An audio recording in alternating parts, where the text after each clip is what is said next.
আসসালামু আলাইকুম রহমতুল্লাহি ওবারাকাতুহু। সূরা নূরের অধ্যায় নাম্বার সূরা নূরের ৩ নাম্বার আয়াতে লেখা আছে স্পষ্টভাবে, তোমরা অনর্থক ও বাজে কথা পরিহার করো। সেজন্য আমি অনর্থক কথা না বলে আজকের যে মূল আলোচনা, সেই মূল আলোচনার দিকে আমি এগিয়ে যেতে চাই।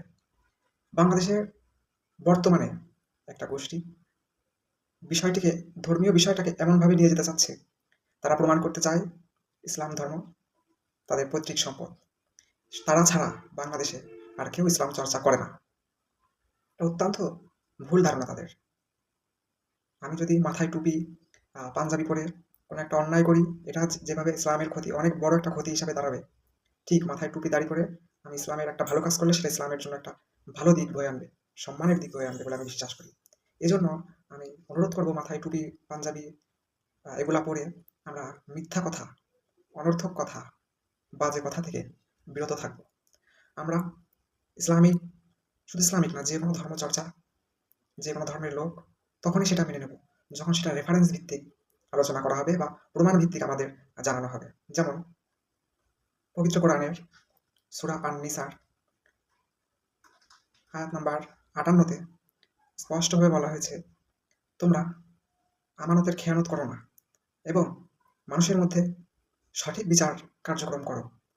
সঠিক বিচারটা করো, তাহলে মহান রব্বুল আলামিন তোমাদের উপর সন্তুষ্ট হবেন। অর্থাৎ মহান রব্বুল আলামিন আমাদের উপর দায়িত্ব আরোপ করেছেন আমানতের খেয়ানত না করতে এবং মানুষের মাঝে সঠিক বিচারটা করতে। এজন্য আমরা সঠিক বিচারের মধ্য দিয়ে সমাজকে এক অন্যতর পর্যায়ে নিয়ে যেতে পারি।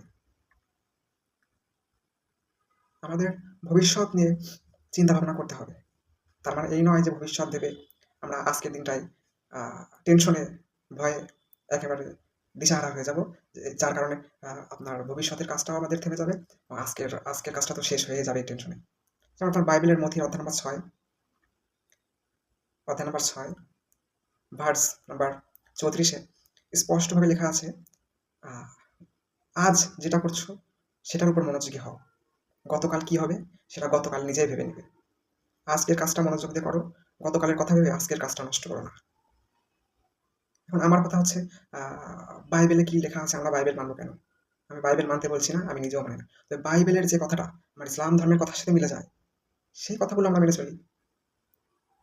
যখন দেখবো বাইবেলে লেখা আছে 2 আর 2 যোগ সমান সমান 4, কোরআন শরীফে লেখা আছে 2 আর 2 যোগ সমান সমান 4, সেটা মেনে নিলাম। আর যেগুলো মত পার্থক্য আছে, ভিন্নতা আছে, সেগুলো আমরা পরে আলোচনা করবো। আগে যেগুলোর মিল আছে কোরআন শরীফ এবং অন্যান্য ধর্মগ্রন্থে, আমরা সেগুলো মেনে চলি। চলার পথে যে জিনিসটা সব থেকে বেশি বাধা হয়ে দাঁড়ায় নিজের ভিতরে, বা আদর্শ বিচ্যুত হয় নিজের আদর্শ বিচ্যুত হয় যে বিষয়টা, এর ভিতরে ধরতে পারেন কাম, ক্রোধ, লোভ। কাম না, ক্রোধ অর্থাৎ রাগ, লোভ তো লোভী। এগুলো কিন্তু আমাদের জীবনে আসলেই একটা বাধা। এ কারণে হিন্দু ধর্মের গীতার অধ্যায় নাম্বার 16 শ্লোক নাম্বার 20 স্পষ্ট লেখা রয়েছে, তোমরা কাম, ক্রোধ ও লোভ, কাম, ক্রোধ, লোভ নরকের দ্বার স্বরূপ। অর্থাৎ কাম, ক্রোধ ও লোভ যদি কারোর ভিতরে থাকে, সে নরকে যাবে বা নরকে যাওয়ার তার সম্ভাবনা আছে, এরকমটা বোঝানো হয়েছে। তেমনি বৌদ্ধ ধর্মের ত্রিপিটক গ্রন্থের সূত্রতে স্পষ্টভাবে লেখা রয়েছে, ওঠো, বসো এবং ঘুমিয়ে থেকো না। যারা পরাধীনতা মানে না, যারা পরাজয় মানে না এবং যারা জিততে চায়, তারা কি ঘুমিয়ে থাকতে পারে? কখনোই পারে না। এটা বৌদ্ধ ধর্মগ্রন্থ ত্রিপিটকে লেখা আছে।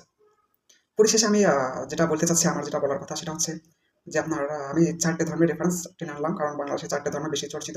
তো 4টে ধর্মের রেফারেন্স সহ আমার আলোচনাটার মূল উদ্দেশ্য ছিল সেই সমস্ত ভাইদের যারা মনে করেন যে ছাত্রলীগ, আওয়ামী লীগ বা মূলধারা রাজনৈতিক দল, ৭১-এর চেতনাকে ধারণকারী ব্যক্তিবর্গরা ধর্ম থেকে অনেক পিছিয়ে আছে। আসলে কথাটি ভুল। আর আপনাদের ভিতরে যাদের ডাউট আছে, আমি এতটুকু চ্যালেঞ্জ করতে পারি, আপনারা যারা এই সমস্ত কথাগুলো বলেন যে ইসলাম এমনভাবে বোঝাতে চান যে ইসলাম ধর্ম আপনাদের পৈতৃক সম্পত্তি, আমি তাদের চ্যালেঞ্জ দিচ্ছি, আপনারা আসেন ফেসবুক লাইভের মাধ্যমে কোনো একটা বড় প্ল্যাটফর্মে আমরা যে কোনো বিষয়ের উপরে একটা ডিবেট, বিতর্ক করি। তখন দেখা যাবে আপনার দূর কত দূর। আপনি যে শুধু লেবাসধারী একজন মুসলিম, লেবাসধারী একজন পুরোহিত, লেবাসধারী একজন ফাদার, এটা তখনই প্রমাণ হয়ে যাবে। আসেন, আমি বাংলাদেশ ছাত্রলীগের একজন কর্মী, আমি আপনাদের চ্যালেঞ্জ ছুড়ে দিচ্ছি। রেফারেন্স অর্থাৎ প্রমাণ সহকারে যে কোনো ধর্মের আলোচনায় আমি আপনাদের সাথে ডিবেট করতে প্রস্তুত।